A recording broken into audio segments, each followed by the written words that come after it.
Hello, I'm Adam, your El Genera COO of BlampCo Incorporated, olaying off its staff since 2015, and welcome to How Adam Would Book, where I craft alternate wrestling storylines and challenge promotions to do them better, 'cause I'm a smartass.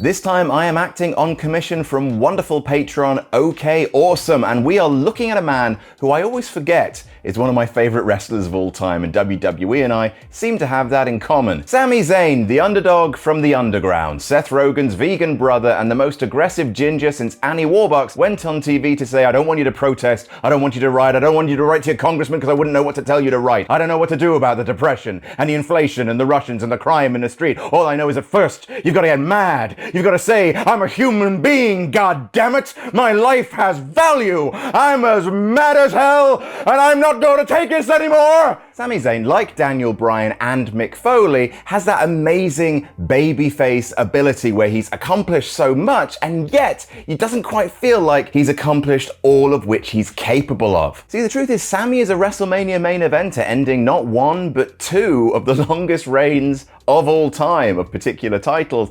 At the show of shows, no less, he beat the Usos, and then, despite people thinking it should have gone to Chad Gable, he also beat Gunther a year later. He is a two-time PWG World Champion. He won the Battle for Los Angeles, he won the IC title 4 times, and is a former NXT champion. And yet, if WWE were to tell you as part of the storyline, Sami Zayn hasn't won the big one, you might not know that to be true, but you would feel that to be true. Maybe part of it is because Sami Zayn, like Daniel Bryan or Mick Foley, looks and dresses like a man who you wouldn't be thrilled if they sat next to you on a bus. In the land of marbled sex men, he looks like he has a real authenticity, shall we say. And the other major part of that feeling is, well, he has never won a proper world title because WWE insist the NXT championship doesn't count. WWE has mentioned that on commentary quite a bit. Sami Zayn's talked about it in backstage promos, but honestly, it's hard to know if they're actually planting seeds they intend to pay off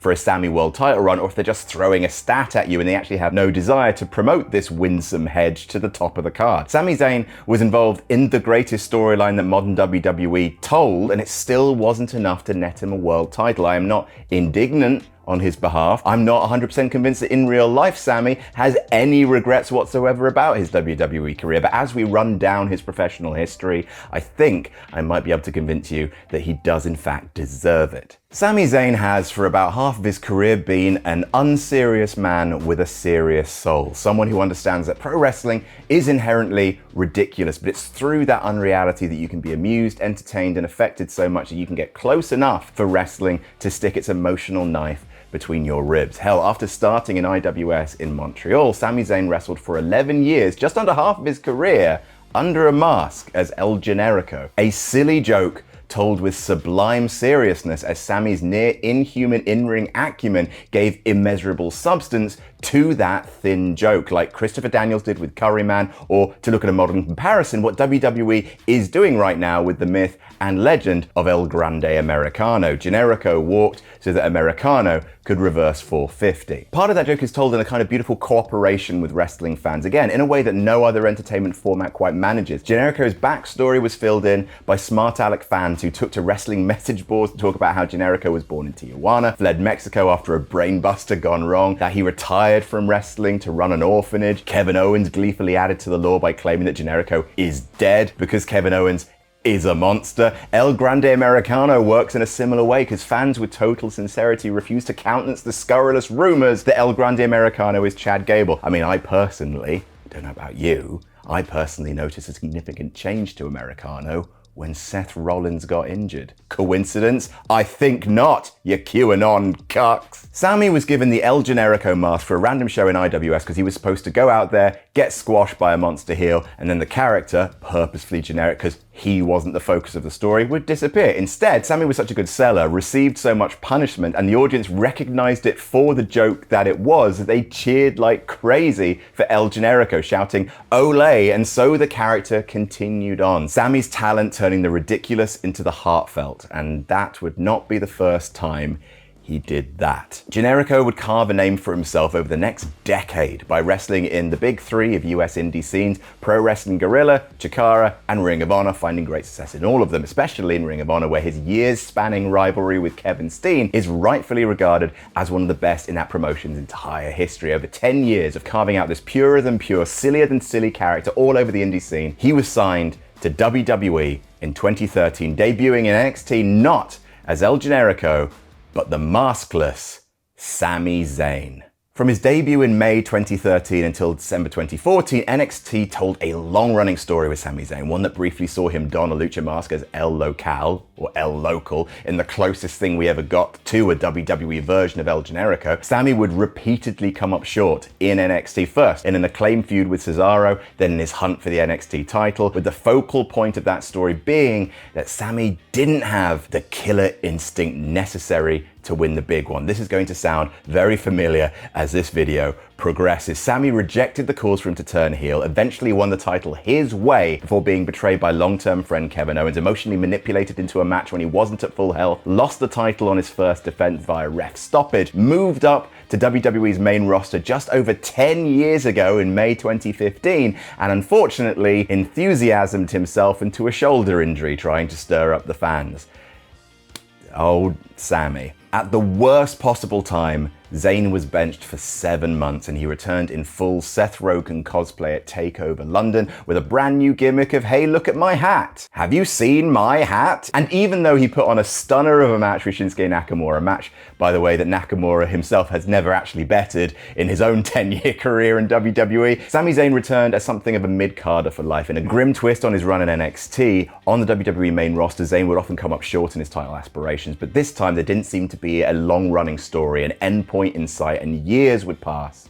5 years, in fact, before Sami Zayn won any form of title, which is mental. For almost the entire last 10 years, longer when you consider their Ring of Honor feud, Sami Zayn and Kevin Owens have been destined to do this forever. Theirs was the great feud of NXT's golden era. They had a stellar feud in 2016, a wonderful match at Payback, a wonderful match at Battleground, which would finally put their rivalry to bed forever. Fucking lol. Sami would turn heel to help Kevin in his feud with wet digit Shane McMahon in 2017. They wrestled Shane and Daniel Bryan in Bryan's return match from retirement at WrestleMania 34, went into full character humiliation mode in a feud with Bobby Lashley, which had the temerity to include Bobby Lashley's real-life family. He drifted over to SmackDown to become the wrestler/manager of the excellent but overlooked brigade of himself, Nakamura, and Cesaro, and in 2020, 5 years after his Raw debut, he won a main roster title for the first time, winning the Intercontinental Championship shortly before the world closed for the pandemic.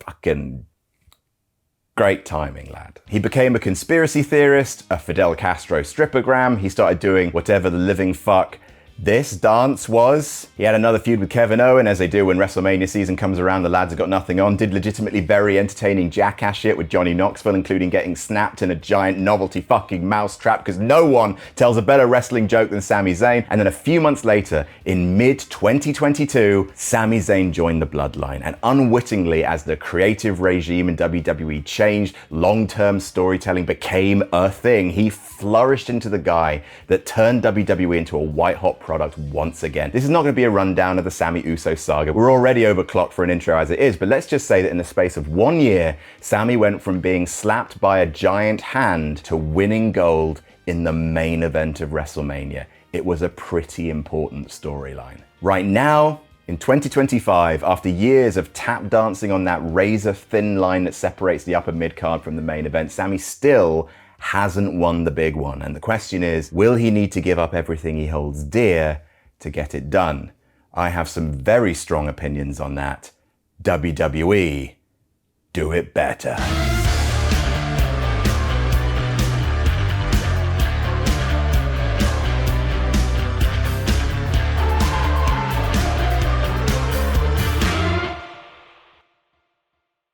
As this is being recorded on the most recent episode of Raw, Sami Zayn lost to Karrion Kross after being history's sweetest idiot and wrestling a man with no scruples whilst also sporting busted ribs. This comes after legit months of Karrion Kross desperately pleading, trying to manipulate Sami. You can accomplish everything you've ever dreamed of in your career if you just let the devil out. In the time since Cross started working over Sami Zayn like a Jack Jim Jones, Triple J, Sami has seen Kevin Owens briefly kill him off and force him to miss a WrestleMania, be repeatedly victimized by Seth Rollins and his faction, the Rough Stuff, come up short to Randy Orton in King of the Ring, and in my world, I would have Zayn get one more match against Cross at SummerSlam, against doctor's orders, against everyone telling him, Sami, this is not a good idea. Please stop being so blithely nice. And again, he loses to Karrion Kross. On the big stage, yay Karrion, a nice win for you.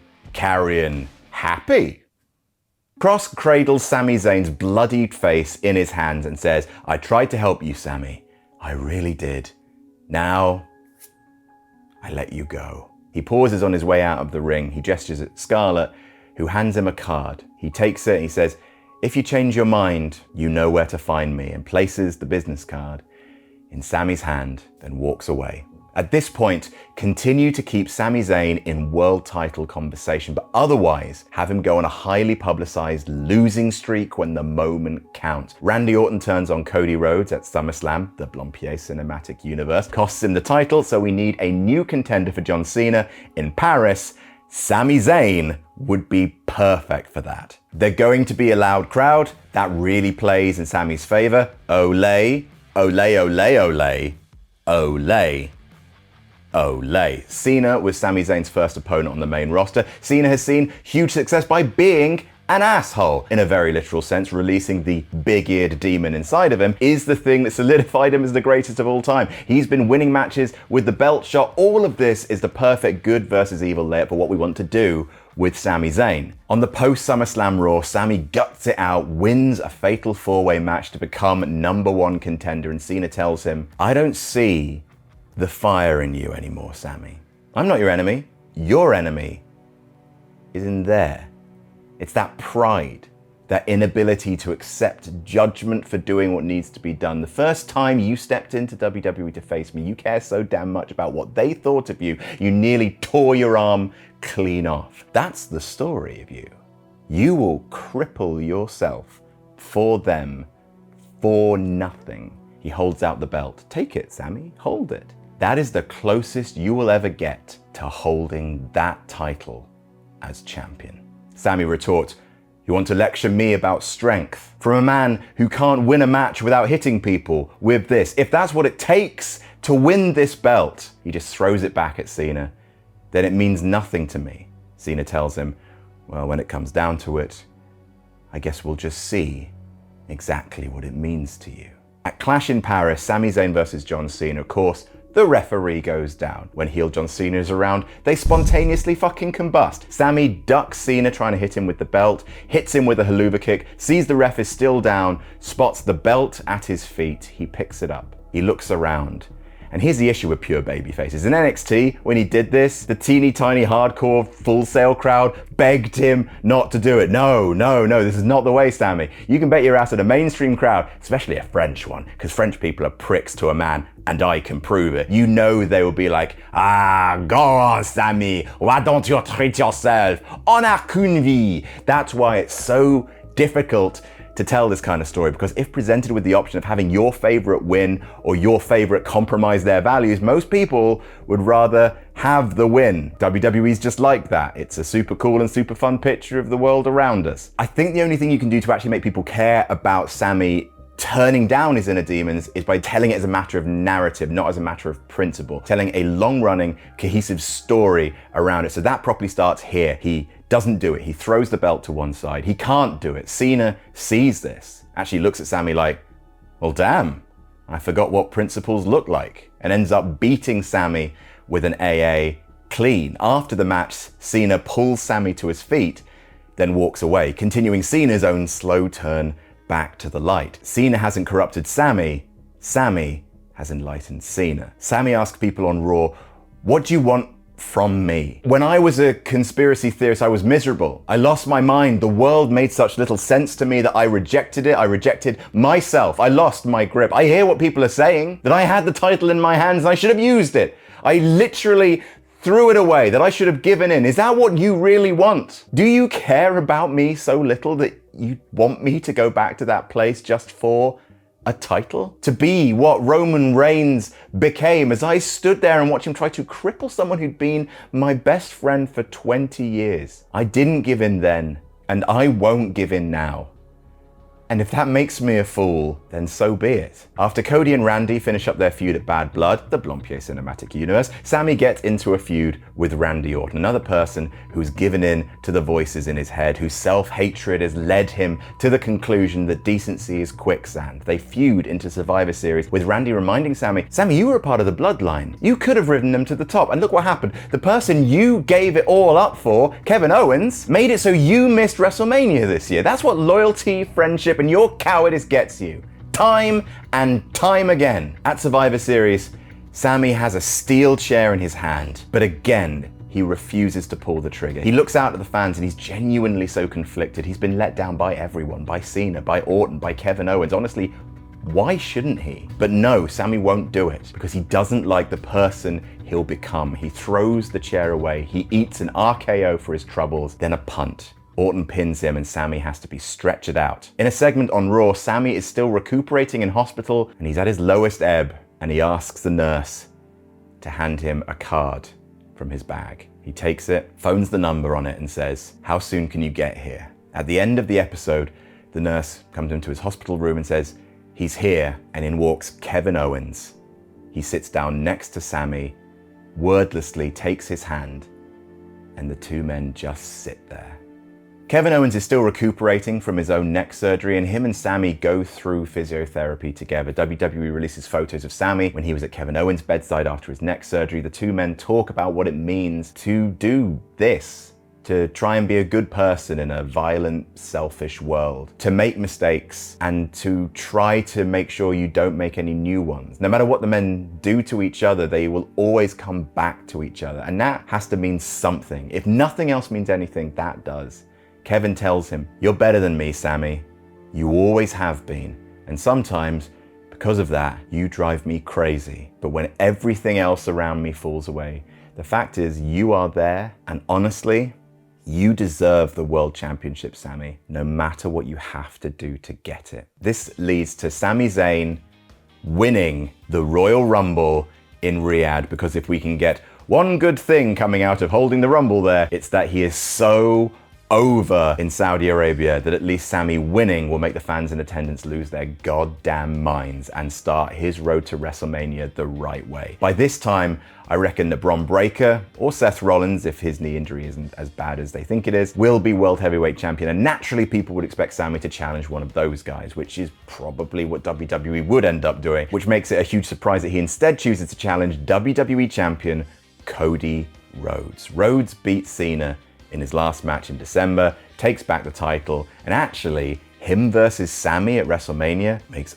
all the sense in the world. They've been featured on content together for the better part of 2 years. Sami helping Cody at Survivor Series back in 2023. He didn't interfere in Cody's match with Owens at the Royal Rumble 2024. When Cody Rhodes got injured in 2022, it was Sami Zayn who carried the company on his back. It was the beating heart of the Bloodline story, how it slowly but surely changed the characters of himself, Kevin Owens, Solo, Jay, Jimmy, Paul Heyman, watching all of this amazing character work and incremental drama coming out of just sticking with the silly conceit of what would happen if a puppy joined the Mafia. All that work, only for Sami to not go to WrestleMania and have that spot reserved for Cody Rhodes instead. Cody, meanwhile, he had Kevin Owens turn on him, he had John Cena turn on him, had Randy Orton turn on him, and now he says, "Sami, you're gonna turn on me too." "I'm not," says Sami. "I know you are," says Cody. "I'm not," says Sami. "You will." "How can you say that?" "Because, Sami, you're not good enough to beat me on your own." And Sami just looks at him,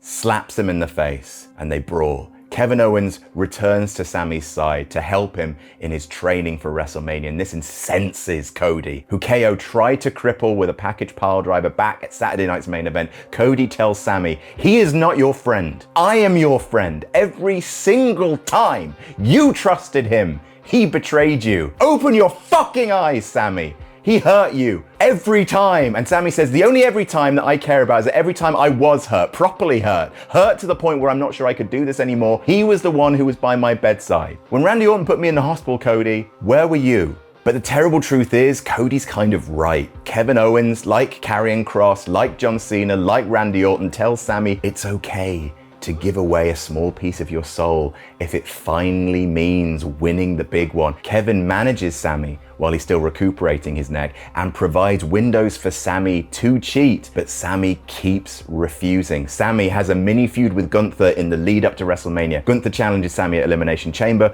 with his title shot at Mania on the line, believing it should go to someone more deserving, someone who's willing to make the hard call, someone who's willing to do what it takes. At the Chamber match, Sami is beaten down by Gunther. When the ref goes down, Kevin Owens throws a chair into the ring. Sami picks it up. He swings, but he can't do it.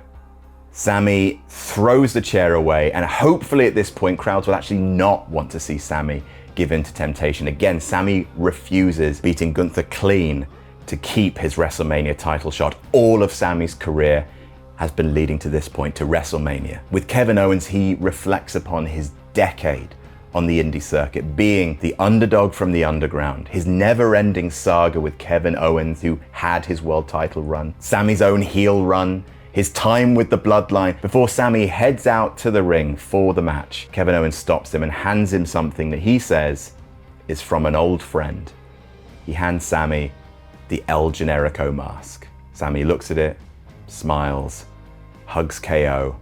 His music hits. And just as he's about to head up the stairs to walk out, he turns and he sees El Grande Americano. He smiles, tosses the El Generico mask to him, then carries on, officially getting a chance to say goodbye to that part of his life. Sami Zayn and Cody Rhodes main event WrestleMania 42, and I think those two would absolutely tear it up. At one point, of course, the referee goes down and Sami looks at Cody.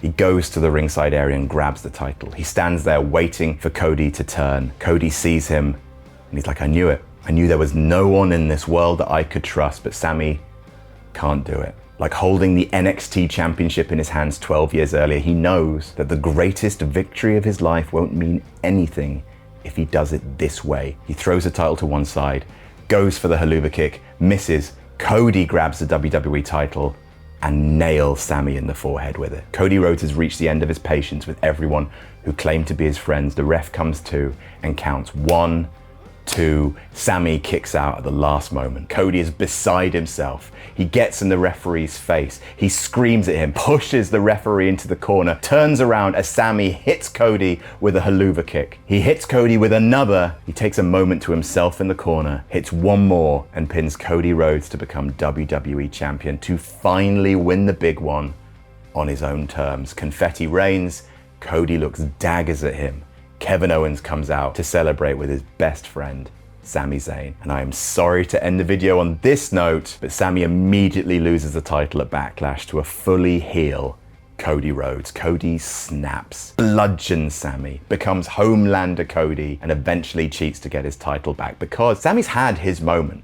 He's finally won the big one. And like in NXT, once he'd done that, that's sort of it. No one can take that moment away from him. And it's time to see what happens now with the next most interesting thing. When your biggest face, your biggest regular face who isn't going anywhere, turns heel, and when Roman Reigns, CM Punk, and Sami Zayn are your main eventers ready to run against heel Cody. The full details of that heel run though, well, that would be a booking story for another time. That is how I would book Sami Zayn finally winning the big one. 0 heel turns for the lovable lunk. He doesn't need a long reign. He just needs to have his faith in himself rewarded just one time. And it just so happens to be on the biggest and grandest stage of them all. What do you think?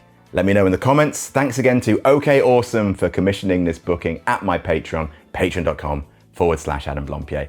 I am Adam from BlampCo Incorporated. Get back to work.